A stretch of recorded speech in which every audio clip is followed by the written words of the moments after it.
Hey there YouTube, Vagabond Mel here. So in today's episode, we're going to go to Mixville Park in Cheshire. Because believe it or not, I've never been there. Oh, there's a micro creamery coming soon. Micro creamery. That's like a micro brewery, only with cream. Another thing I have to do today is go to my dad's house and install a Firestick because he's finally getting rid of his cable after all this time. I kept telling him, Dad, get rid of your cable, it's not worth it. He pays like over, I don't know, I think it's like $250 a month now. It's crazy. So I just got the Firestick in the mail today and I'm going over, gonna install it. He could get all his Fox News stations.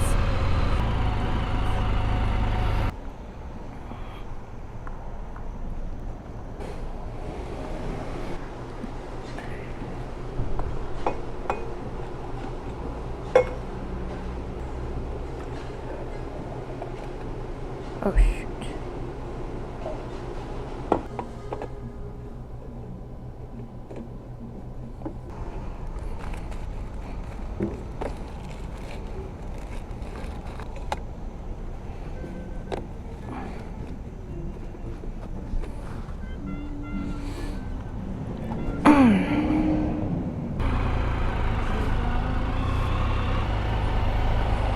So one thing I want to talk about today is whether or not the Can-Am Spyder is worth it.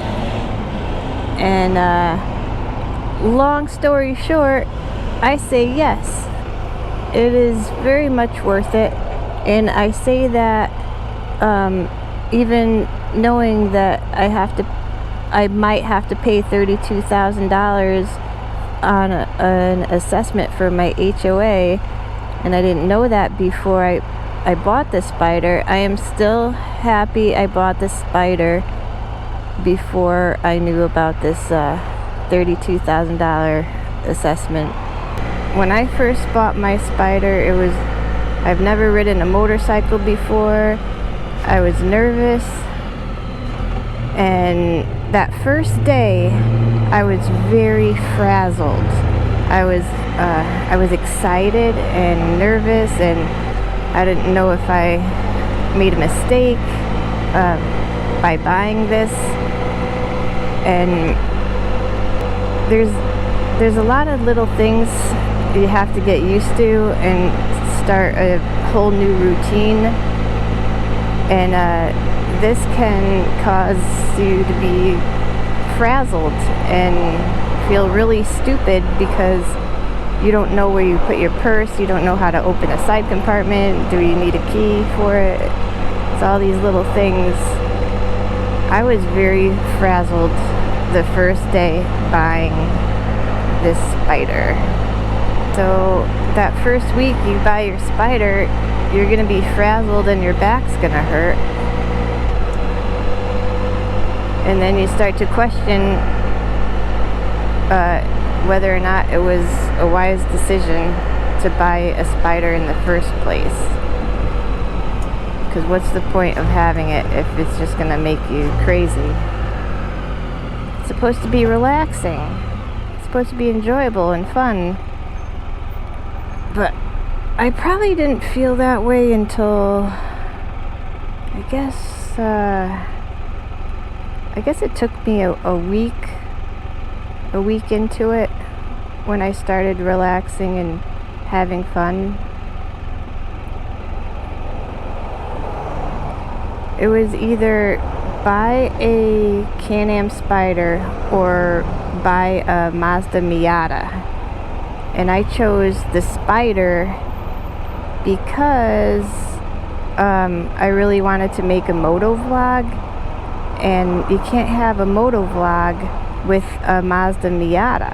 Like, it's kind of silly if I were to drive around with a helmet and a camera strapped to my helmet on a Mazda Miata.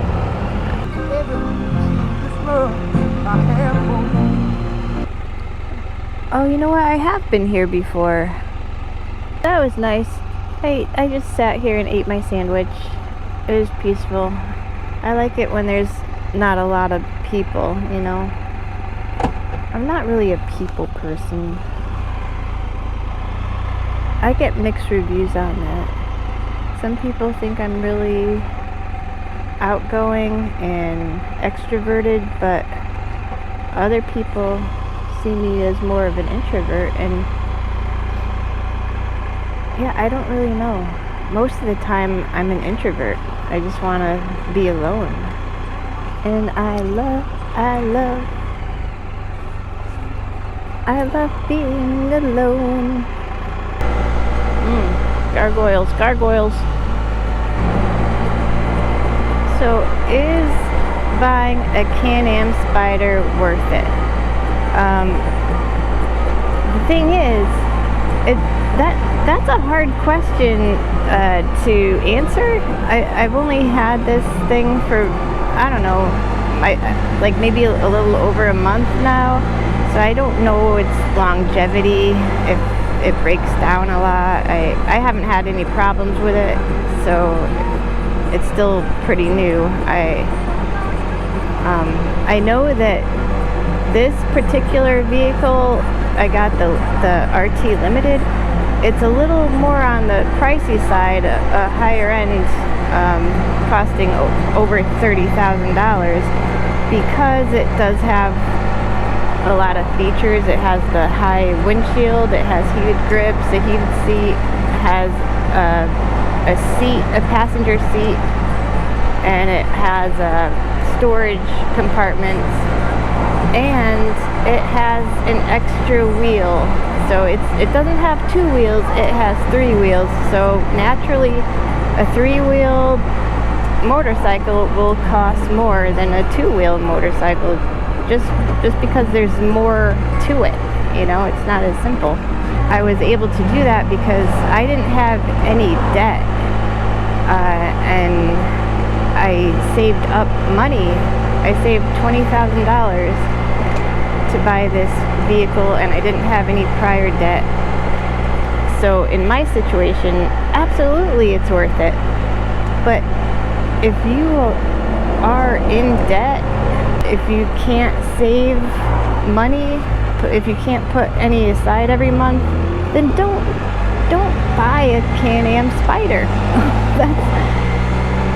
You're just gonna have to wait.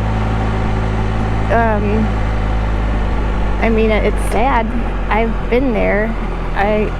I wanted one of these for a decade, and I could only afford it now. At the light, turn right onto But the thing is, like,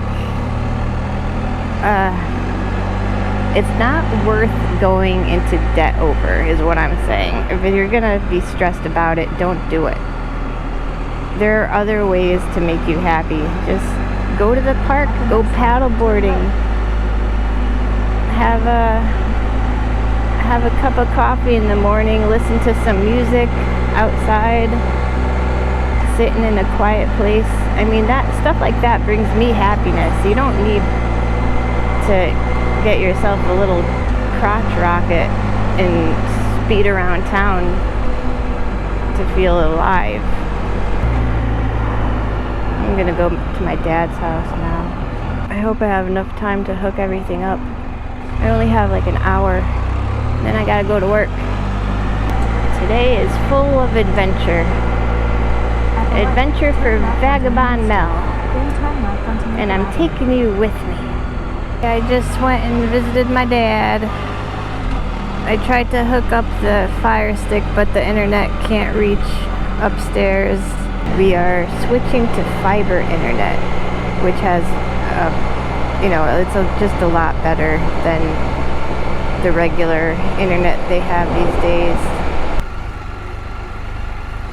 And that's how I fixed the pothole. I fixed it like that. So much better.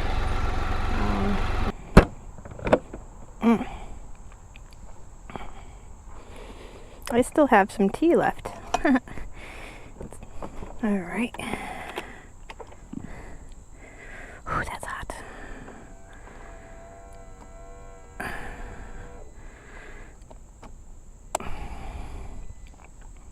So I am all done with work, And now,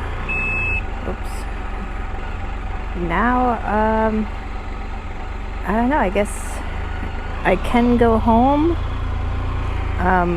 but I still want to talk to you guys just a little bit.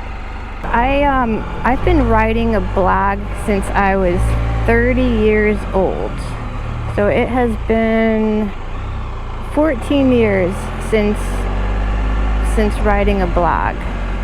And before my blog, I would write in a journal with a pen and paper, and I started writing in a journal probably when I was around 13 years old, maybe 13 years old. And I accumulated so many journals that I needed 3 safes, because I have an older brother who likes to, like, if he sees my journal laying around, he would definitely read it. So I had to put all my journals into a safe, and one safe turned into 2 safes, and then I got up to 3 safes full of journals. Oh, I thought that guy was waving to me. But it's not good feng shui to keep around your old journals. So anyway, I've been journaling for a very long time, like my deepest thoughts and all my philosophies. And I gotta tell you something, when you're just talking into a mic, it's so much harder than writing. I feel like when I talk into this mic for my moto vlog, I feel like I sound like I'm high on drugs, honestly. Like when I play it back and listen to myself, I'm like, what the hell? What the hell am I talking about? Well, I'm almost home, so I'm gonna say goodbye.